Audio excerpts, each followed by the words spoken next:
That trade took me 15 minutes. Kung bago ka sa Forex or ilang beses mo nung sinubukan pero lagi kang nalilito, this will change everything. Welcome sa 5-day Forex Jumpstart.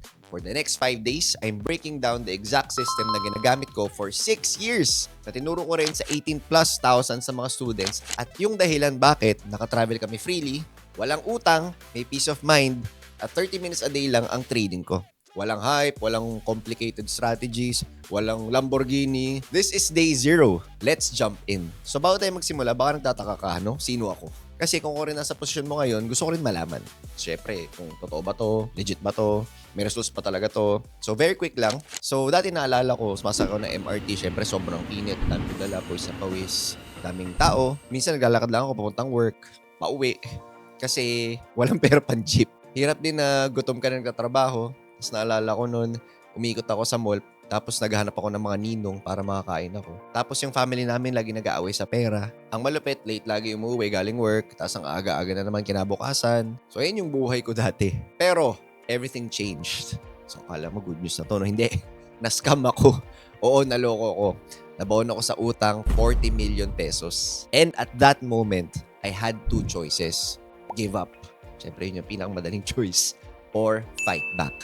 Therefore, I made a promise to myself na never again. So, anong ginawa ko? Nag-aral ako, nag-practice ako, nagbabad ako sa charts, nasa 10 to 12 hours pa yun, buong araw talaga dati.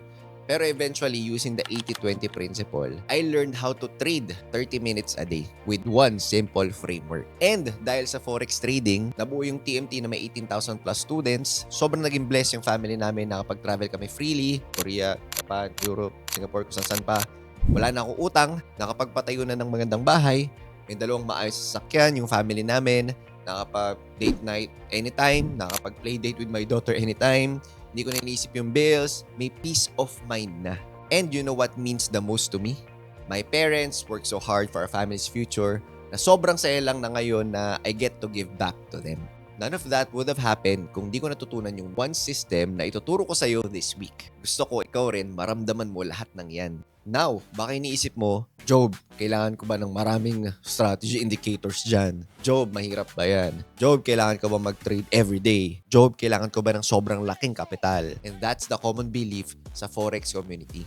Yung mga nakita mo sa YouTube, daming indicators sa mga screen, sobrang complicated ng mga strategies. Everyday nagtitrade, nakatutok. Tapos may Lamborghini, di ba? May mansion, may mga get-rich-quick promises. Pero ito yung truth na hindi nila sinasabi. 90% of Forex traders lose money. Not because they're dumb, not because Forex doesn't work, but because they're using the wrong approach. Madalas, ino-overcomplicate nila. Nag-overtrade sila. Naging emotional sila.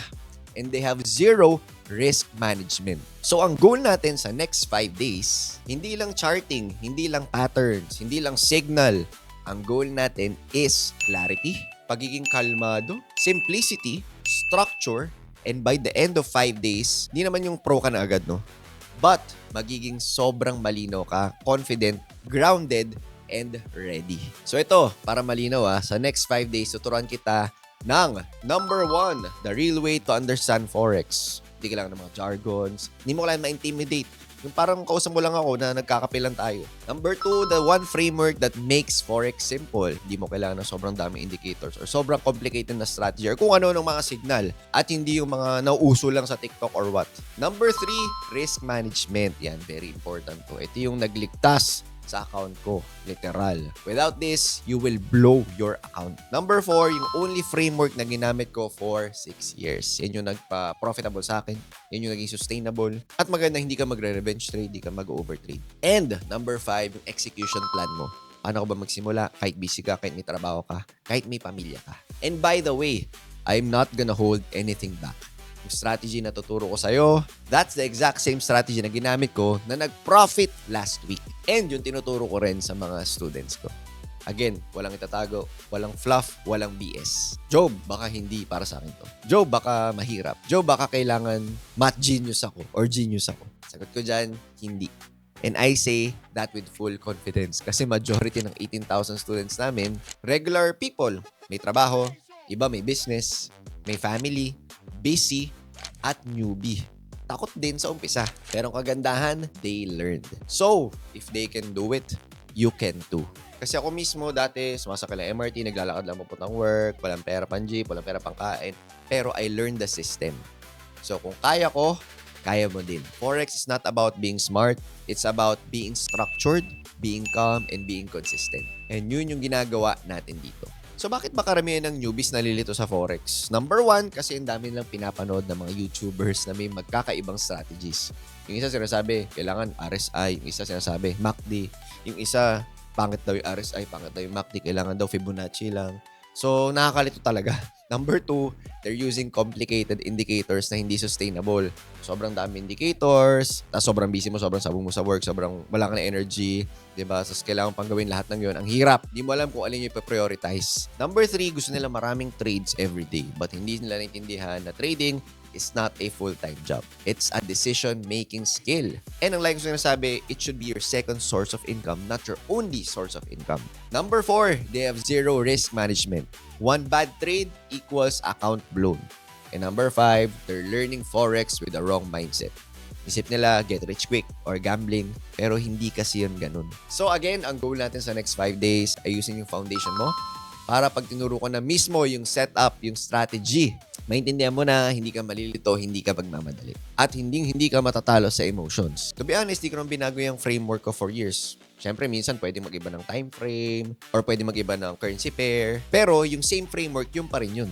Bakit? Kasi it works. Consistent siya, simple siya, predictable siya, at ibibigay ko siya sa iyo sa 5-day series na ito. So ano ba yung mga kailangan mo for this 5-day jumpstart? Kailangan mo lang ng number 1, open mind. Number 2, kailangan mo ng trading notebook. Number 3, 20-30 minutes a day. Number 4, kalma ka lang, huwag ka ma-pressure. Hindi mo kailangan ng malaking kapital. Hindi mo kailangan ng 12 hours, 8 hours a day. Hindi mo kailangan ng sobrang daming indicators. Hindi mo kailangan alam lahat ng jargons. Hindi mo kailangan yung mga magbayad agad sa mga tools. Everything you need, ituturo ko dito. So, ready ka na ba this 2026? So, ang next video natin, day 1 na tayo. Pwede ka mag-set ng reminder, subscribe ko sa channel to, turn on mo yung notifications kasi ayaw mong mamiss tong series na ito na pwedeng magbago na buhay mo. So, kung meron lang sanang ganito nung nagsimula ako, sobrang magiging grateful talaga ako. So, i-maximize mo to. Kaya ginawa ko tong buong jumpstart para sa'yo kasi I want you to start 2026 right. I want you to avoid years of trial and error. And I want you to feel the confidence na ramdaman ko. Yung nagbago yung finances ko, yung family ko, yung buong buhay ko. And I'm excited for you. Again, day 1, kita-kits.